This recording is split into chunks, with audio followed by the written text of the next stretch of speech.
સંઘ પ્રદેશ દમણમાં આજે નારિયેળી પૂર્ણિમાની ઉજવણી કરવામાં આવી હતી. લાયન્સ ક્લબ દમણ દ્વારા આ નારિયેળ પૂનમની ઉજવણી કરવામાં આવી હતી, જેમાં 3 સ્પર્ધા, દોરડા ખેંચ અને અન્ય બોટ હરીફાઈ જેવી અલગ અલગ હરીફાઈઓ રાખવામાં આવી હતી. સાથે સાથે આજના દિવસે દમણના માછી ભાઈઓ પોતાની હોળીને પૂજાપાઠ કરીને આજના દિવસથી માછીમારોને નવી સિઝન શરૂઆત કરે છે. રક્ષાબંધનના દિવસે દમણમાં નારિયેળી પૂર્ણિમાની ધામધૂમપૂર્વક ઉજવણી કરવામાં આવે છે.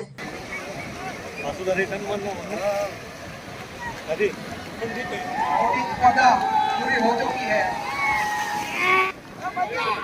तरकीब और ताकत लगा रहे हैं।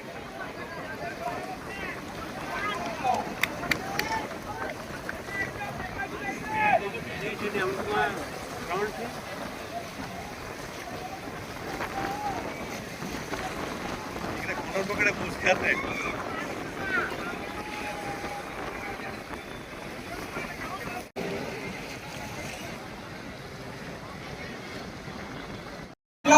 આજે સ્નેહ પ્રેમથી જે ગવર્નરને અભરી યર બોલાવે છે અને આજે પ્રોગ્રામ માણવાનો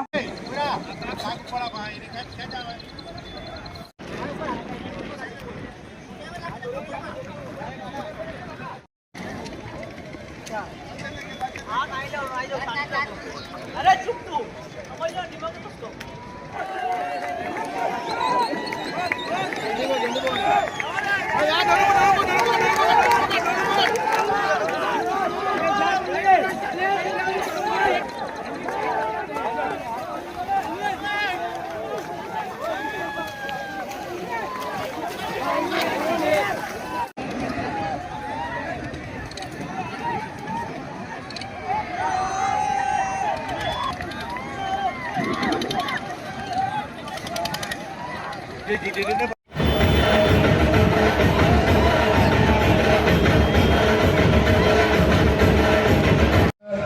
इसके साथ साथ इसका विशेष महत्व यह है कि जो मल्टीपल फेस्टिवल्स हैं, ढेर सारे प्रोग्राम्स हैं, यह फेस्टिवल के भी ढेर सारे फेस्टिवल्स होते हैं, कैलेंडर फेस्टिवल्स होते हैं, हिंदू कैलेंडर के हिसाब से भी ढेर सारे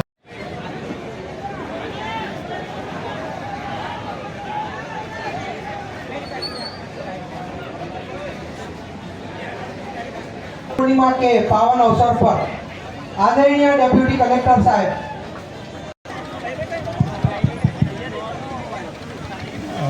मंच पर विराजमान बाकी पदाधिकारी, दमन इंडस्ट्रियल एसोसिएशन के प्रेसिडेंट साहब, प्रतिनिधि सेक्रेटरी मैडम और इस दमन और आसपास के जनसैलाब का दमन प्रशासन की ओर से इस नारियाली पूर्णिमा के शुभ अवसर पर बहुत बहुत बधाइयाँ, बहुत बहुत शुभकामनाएं। के अवसर पर हम सभी ने और विशेष रूप से हमारे माछी महाजन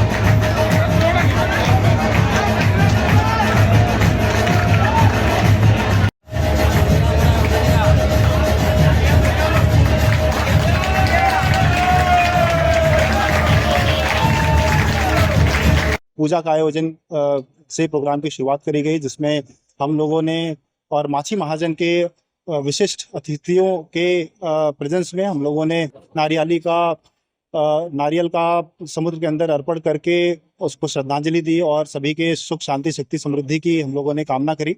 और आज का दिन सभी के लिए महत्वपूर्ण है, दमन के सभी लोगों के लिए महत्वपूर्ण है, क्योंकि यहाँ की फिशिंग कम्युनिटी, यहाँ का माछी समाज जो है, यहाँ के इकोनॉमिक सस्टेनेंस का एक बहुत बड़ा जरिया है और उनके लिए एक विशिष्ट दिन है, क्योंकि आज के दिन वो नाव को समुद्र के अंदर उतार के आज से इकोनॉमिक एक्टिविटी अपनी शुरू करते हैं। लोगों का हजारों की संख्या में ऐसे लोग हैं जिनका पालन पोषण और रोजी रोटी इस चीज़ से जुड़ी हुई है। ये આજનો જે દિવસ જે આપણે રક્ષાબંધન અને જે આજનો જે દિવસ છે એ અમારા માછીમારો માટે એમની દરિયાની પૂજા કરી હવે નવા વર્ષ માટે અમારા માછી લોકો જ્યાં ધંધો કરવા સ્ટાર્ટ કરશે. કઈ રીતે તમે ધંધો શરૂ કરો? કઈ રીતે પૂજાપાઠ કાંઠા પર અમે લોકો નારિયેળનો એ કરી અને નારિયેળની પૂજા કરી અને દરિયામાં અમે ઓઢાવીએ છીએ અને તેની સાથે સાથે અમારા માછીમારોની અમે આપણે આ વર્ષ સારું જાય તેના માટેની અમે પ્રાર્થના કરીએ છીએ. બોટની પણ પૂજા કરો? બોટની પણ પૂજા થાય છે. બોટની પૂજા બળેવના દિવસે પણ કરીએ છીએ અને દિવાસાના દિવસે પણ કરીએ છીએ. એ અમારી પરંપરા છે. આજે આ દમણ દીવ માટે આ એક મહત્વનો તહેવાર કેટલા વર્ષોથી કરીબન 54 વર્ષ થઈ ગયા છે ત્યારથી ઉજવવામાં આવી રહ્યો છે. આજથી માછીમારો પોતાનો ધંધો ચાલુ કરે છે. નારિયેળ સમુદ્રદેવને અર્પણ કરે છે, પૂજા પાઠ થાય છે અહીંયા અને પછી આજથી સમુદ્ર નારાયણ ભગવાનને પૂજા કરવામાં આવે છે કે જે આખા વર્ષ દરમિયાન ધંધો કરીએ છીએ એ અમને સુરક્ષિત રાખે માછીમારોને.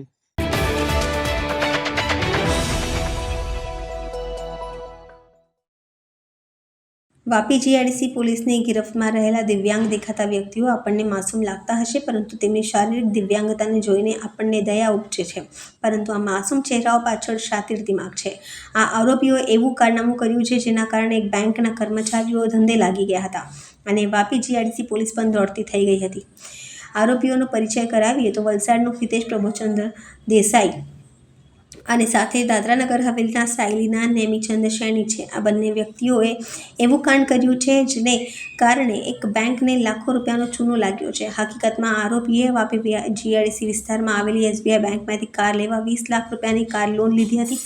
ત્યારબાદ આરોપીએ વાપી જીઆઈડીસીમાંથી લોન લઈને કાર બુક કરાવી હતી અને શોરૂમમાંથી નવી કારની ડિલિવરી થઈ ત્યારબાદ તેઓને બેંકની જાન બહાર જ બારોબાર લાખો રૂપિયા કાર વેચી રૂપિયા ચાવ કરી લીધા હતા. આખરે લોન નહીં ભરાતા બેંકે તપાસ કરીને બેંક સાથે છેતરપિંડી આચરવામાં આવી હોય તેવી જાણ થતાં જ બેંક દ્વારા વાપી જીઆઈડીસી પોલીસ સ્ટેશનમાં આરોપીઓ વિરુદ્ધ ફરિયાદ દાખલ કરી હતી.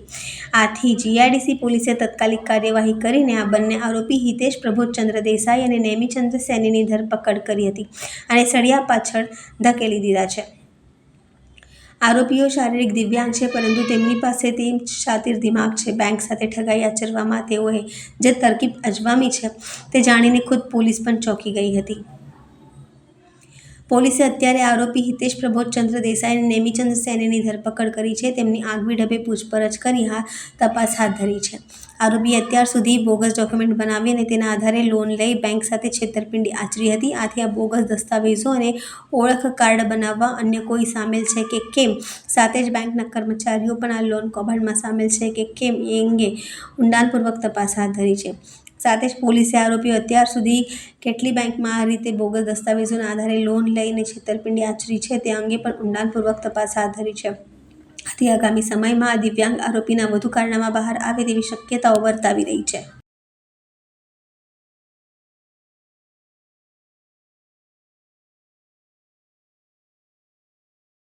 સ્ટેટ બેંક ઓફ ઇન્ડિયા એસબીઆઈની જે વાપી ખાતેની બ્રાન્ચ છે એ બ્રાન્ચમાં એક કાર લોનની છેતરપિંડી અનુસંધાને એક અરજી રજૂઆત અમને વાપી જીઆઈડીસી પોલીસ સ્ટેશનમાં મળી હતી અને જે અનુસંધાને જે હકીકત જોવા મળી છે એ પ્રમાણે હિતેશ પ્રબોધચંદ્ર દેસાઈ નામનો એક વ્યક્તિ છે અને એનો મિત્ર નૈમીચંદ સૈની. હિતેશ પ્રબોધચંદ્ર દેસાઈએ નિહાર નિરંજન રાય નામના એક વ્યક્તિને નોકરી અપાવવાની લાલચ આપી એના આધાર કાર્ડ, પાન કાર્ડ, બેંક દસ્તાવેજો બધા એણે કલેક્ટ કર્યા હતા અને એ દસ્તાવેજોમાં ખોટી રીતે જે નિહારના ફોટાની જગ્યાએ નેમીચંદ સૈની, હિતેશનો જે સાગરીત છે નેમીચંદ સૈની, એના ફોટોગ્રાફ લગાવી લીધા હતા અને એસબીઆઈ બેંકમાં બેંક લોન હુન્ડાઈની અલ્કાઝાર કાર ખરીદવા માટે એક બેંક લોનની એપ્લિકેશન નિહાર નિરંજન રાયના નામથી નેમીચંદ સૈનીના આધાર કાર્ડ, પાન કાર્ડ અને જે દસ્તાવેજો છે બેંક સ્ટેટમેન્ટ એ બધામાં નૈમીચંદ સૈનીના ફોટો લગાવી દીધા હતા અને એના આધારે નિહાર રાયના નામની બેંક લોન ખોટી સહીઓ કરીને નૈમીચંદ સૈની પાસેથી હિતેશ દેસાઈ લેવડાવેલી હતી. બેંકની લોન અપ્રૂવ થતાની સાથે જ મહારાષ્ટ્રથી ગાડીને ડિલિવરી લેવામાં આવી હતી અને ગાડીને ડિલિવરી લઈને સુરતમાં કોઈ એજન્ટ મારફતે બારોબાર બેંકની કોઈપણ પ્રકારની જાણ વગર, આરસી બુક રજિસ્ટ્રેશન વગર બારોબાર આ ગાડી વેચી મારવામાં આવી હતી. બેંકની જે ઇન્ફોર્મેશન મળી હતી, અરજી મળી, એ અનુસંધાને સમગ્ર હકીકત ધ્યાને લઈને તાત્કાલિક ગુનો દાખલ કરવામાં આવ્યો છે. અને આ ગુનાનો જે માસ્ટર માઇન્ડ છે હિતેશ દેસાઈ અને એની સાથે સાથે એનો સાગરીત નૈમિચંદ સૈની, બંનેની ધરપકડ કરી લેવામાં આવી છે. આ બંને વ્યક્તિઓએ આ ગુનાની કબૂલાત પણ કરી છે અને એમણે પૂછપરછમાં હિતેશ દેસાઈએ સમગ્ર આખું આ પ્લાન નિહાર રાયના દસ્તાવેજોનો ઉપયોગ કરીને નૈમિચંદ સૈનીને નિહાર તરીકે ઊભો કરીને લોન લઈ લીધેલી છે. અને આગામી સમયમાં આ ગાડી જ્યાં વેચાયેલી છે એ સુરતથી આ ગાડીનો પણ કબજો અમે લઈ લઈશું. અને આની અંદર હિતેશ દેસાઈ દ્વારા અન્ય બેન્કો સાથે કે અન્ય કોઈપણ જગ્યાએ આવું ફ્રોડ કરેલું હોય તો મીડિયા મિત્રોના માધ્યમથી અમે નમ્ર અપીલ કરીશું કે કોઈપણ જગ્યાએ કોઈ સહકારી મંડળી કે કોઈપણ પ્રકારની રાષ્ટ્રીયકૃત કે પ્રાઇવેટ બેંકમાં આ પ્રકારની કોઈપણ પ્રકારનું કૌભાંડ ધ્યાન પર આવે છે અથવા તો ફ્રોડ ધ્યાન પર આવે છે, તાત્કાલિક નજીકની પોલીસનો આપણે સંપર્ક કરવો. સર, એસબીઆઈ બેંકના કર્મચારીનો કોઈ આમાં રોલ હોઈ શકે? આની અંદર જે પ્રાથમિક જે તપાસ કરી છે એફઆઈઆર દાખલ કર્યા પછી એ અનુસંધાને એસબીઆઈ બેંકના કોઈ કર્મચારીનો હાલ રોલ દેખાતો નથી. કારણ કે તમામ જે દસ્તાવેજો છે એ ફ્રોડ્યુલન્ટલી ઊભા કરી દેવામાં આવ્યા હતા. Aadhaar card, PAN card, bank statement બધામાં નિહાર રાય નામના વ્યક્તિ જે છે એની જગ્યાએ નૈમિચંદ સૈની જ બધી જગ્યાએ બેંકમાં ગયો હતો હિતેશ દેસાઈની સાથે અને એના આધારે લોન લેવામાં આવી હતી. અને જેવું બેંકને ધ્યાન પર આવેલું છે તરત જ બેંકે પોલીસને જાણ કરેલી છે અને બંને આરોપીને પકડી પાડવામાં આવે છે અને એફઆઈઆર દાખલ કરવામાં આવે છે. નિહારનો કોઈ રોલ છે? સર, નિહારનો કોઈ રોલ હતો? એને ખ્યાલ હતો? નિહાર એક ફિઝિકલી ચેલેન્જ વ્યક્તિ છે. નિહાર એને કોઈ નોકરી હિતેશ દેસાઈ અપાવશે એ લાલચે, એને કોઈ નોકરી અપાવશે હિતેશ દેસાઈ એ લાલચે એણે પોતાના ડોક્યુમેન્ટ આપેલા હતા. હાલના તબક્કે નિહાર રાયની કોઈ ડાયરેક્ટ સંડોવણી આ ગુનામાં દેખાતી નથી, પરંતુ આરોપીઓના ફર્ધર રિમાન્ડની અંદર વધુ પૂછપરછ કરવામાં આવશે અને નિહાર રાયની પણ હાલ પૂછપરછ ચાલી રહી છે.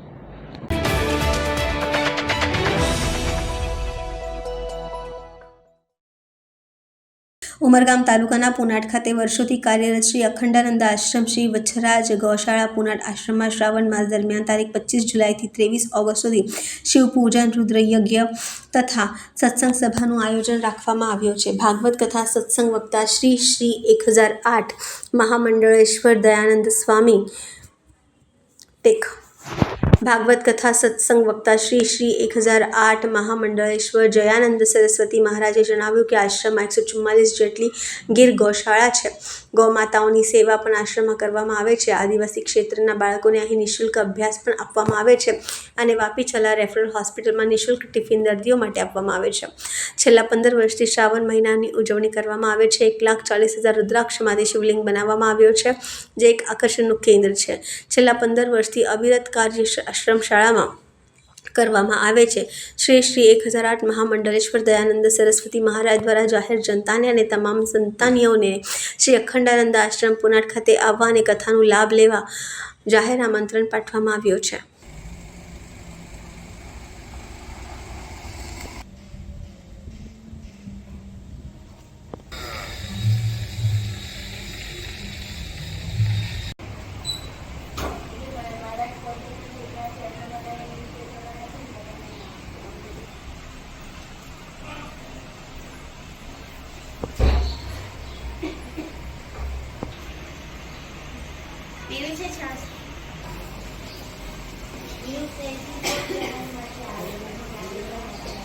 મારું નામ છે શ્રી પંચ દશનામ જૂના અખાડાના દીક્ષિત સંન્યાસી છે. અમે મહામંડલેશ્વર જયાનંદ સરસ્વતી મહારાજ અને અત્યારે અખંડાનંદ આશ્રમ શ્રી વચ્છરાજ ગીર ગૌશાળા પુનાટમાં આપણે ઊભા છીએ.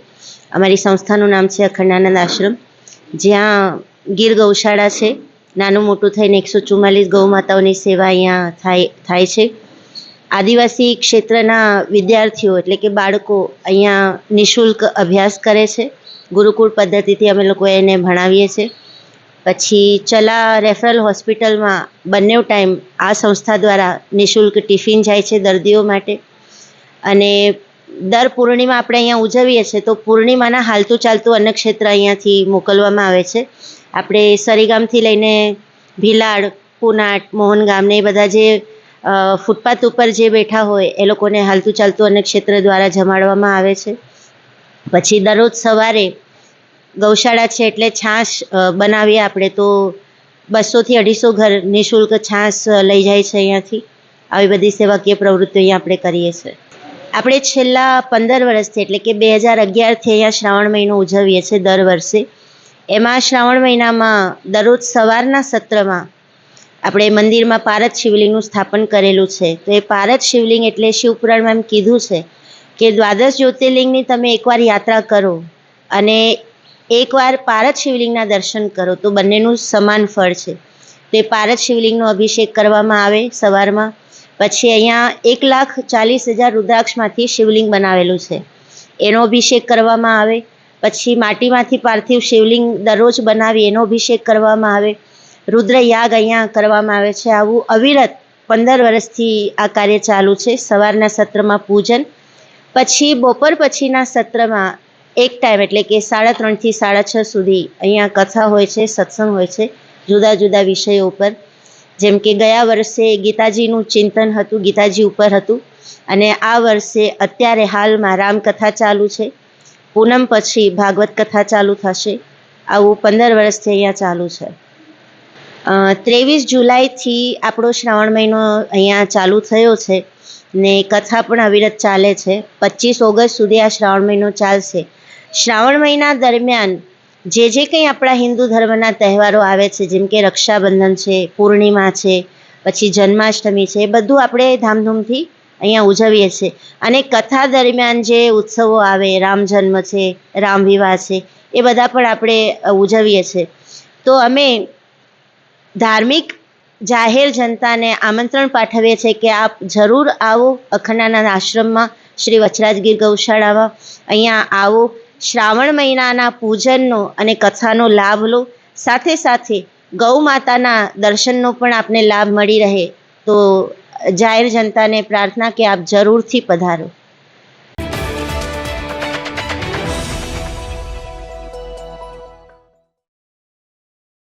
સમગ્ર દેશમાં માર્ગ અકસ્માતમાં અકાળ મૃત્યુ થવાના કિસ્સાઓ અવરજવર બનતા હોય છે, જેમાં ઘણા બધા કિસ્સાઓના ઘરના મુખ્ય કમાનાર વ્યક્તિનું અવસાન થવાથી પૂરો પરિવાર નોંધારો થઈ જાય છે અને તેઓનું ભવિષ્ય અંધકારમય બની જાય છે. આવા કેસોમાં આંશિક રૂપે મદદરૂપ થઈ શકાય તે માટે ભારત સરકાર તરફથી compensation to victim of hit and run motor accident scheme 2022 scheme અમલમાં મૂકવામાં આવેલ છે, જેમાં હિટ એન્ડ રનના અજાણ્યા વાહનને ટક્કર કેસમાં મૃત્યુના કિસ્સામાં 2 લાખના વધા તથા ગંભીર ઈજાના કિસ્સામાં 50,000ની આર્થિક વળતર જોગવાઈ છે. જેમાં ઉક્ત વળતર માટે આવેલ અરજીઓમાં નિર્ણય લેવા માટે જિલ્લા મેજિસ્ટ્રેટશ્રીના અધ્યક્ષપણા હેઠળ કમિટીની રચના કરવામાં આવેલ છે. વધુમાં આવા આકસ્મિક બનાવો અંતર્ગત કોઈ અજાણ્યા વાહન ચાલકે ટક્કર મારી હોય અને તે દરમિયાન મૃત્યુ કે ઈજા થવાના પ્રસંગે આ સ્કીમ હેઠળ વળતર માટે અરજી કરી શકાય છે. આવા કોઈ બનાવ બનેલ હોય તો કલેક્ટર કચેરી, નાયબ ચીટની શાખા તથા નજીકના પોલીસ સ્ટેશનનો સંપર્ક કરી અરજી કરી આ યોજનાનો લાભ લેવા વિનંતી છે.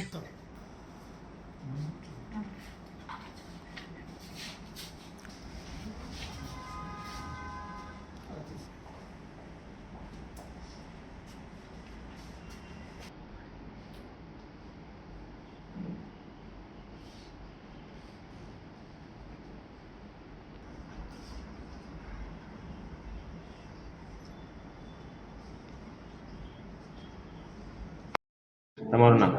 દયાભાઈ સિદ્ધુભાઈ સોલંકી. દયા શું થયું હતું અને સરકાર તરફથી શું આપવામાં? સરકાર તરફથી તો મને જે લાભ મળે તે આ 2 લાખ રૂપિયા સહાય આપે. કોઈ અજાણ્યો વાહન ઠોકી ગયો, હાથમાં ન આવ્યો હતો, અજાણી વ્યક્તિ મારી મિસિસને ઠોકી ગયું, તેમાં મને 2 લાખ રૂપિયાનો સહાય મળી સરકાર તરફથી. મને ખૂબ ખૂબ આભાર. સર, આજરોજ જે એવોર્ડ વિતરણ કરવામાં આવ્યા હતા, કઈ રીતના એવોર્ડ આપવામાં આવ્યા, શાના આપવામાં આવ્યા? ભારત સરકારની એક સ્કીમ છે compensation to victim hit and run motor accident scheme 2022. એમાં હિટ એન્ડ રનના કેસો જે હોય કે જે વાહન ઓળખાયું નથી, એક્સિડન્ટ કરી અને નાસી ગયું છે, તેમાં કોઈનું મૃત્યુ થાય તો 2 લાખ રૂપિયા સુધીની સહાયની ભારત સરકારની યોજના છે. અને કોઈ ઇજાગ્રસ્ત હોય તો મેક્સિમમ 50,000 સુધીની આર્થિક સહાયની એમાં જોગવાઈ છે. જેમાં અત્રેની કચેરીમાં કુલ 29 અરજીઓ હતી, જેમાં 19 તારીખના રોજ કમિટીની મિટિંગ યોજાયેલ હતી. કમિટીમાં 21 અરજીઓ મંજૂર કરવામાં આવી છે, 2 અરજીઓ દફતરે કરવામાં આવી છે અને 6 અરજીઓ રિપોર્ટ બાકી છે, એટલે પેન્ડિંગ છે. આ 21 જે મંજૂર કરવામાં અરજીઓ આવી છે તે પ્રત્યેકના વારસદારને 2 લાખ રૂપિયાનું આર્થિક વળતર મંજૂર કરવામાં આવેલ છે. તેમને બધાને આજે હુકમોનું વિતરણ કરી દીધેલું છે. અને આ 2 લાખની રકમ GIC કાઉન્સિલ દ્વારા ડાયરેક્ટ એમના ખાતામાં નિફ્ટ દ્વારા નાખવામાં આવશે.